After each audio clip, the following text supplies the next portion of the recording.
हाय, hello, नमस्कार मंडळी. तर बघा, जगभरामध्ये ढिगभर प्रकारचे मोदक बनवले जातात, पण त्यातही बघा उकडीच्या मोदकांची गोष्टच वेगळी असते.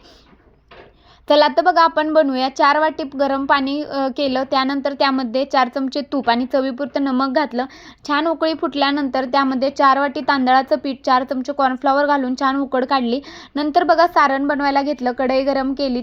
4 चमचे तूप घातले, खसखस घातली, नारळाचा चव घातला आणि नंतर बघा परतवून घेतल्यानंतर त्यामध्ये गूळ घातला. गूळ चवीपुरता घालून छान परतवून घेतला. बघा, सारण तयार आहे आपलं.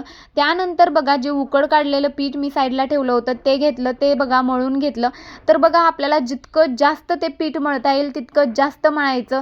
कारण बघा, तुम्ही जितकं जास्त मळेल तितके आपले मोदक जे आहेत ते बघा मऊ आणि लुसलुशीत होतात. तर बघा, जास्त मळल्यामुळं अजून एक गोष्ट होती, ती म्हणजे बघा आपली पारी कुठंही चिरत नाहीये.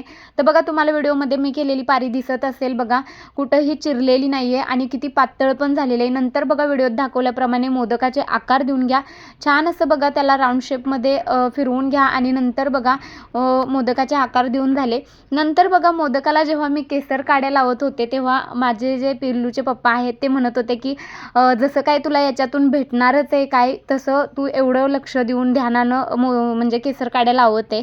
तर बघा, आपल्याला काय मिळणार आहे म्हणून प्रत्येक गोष्ट नसते करायची. आपल्याला जे आवडतं ते केलं पाहिजे.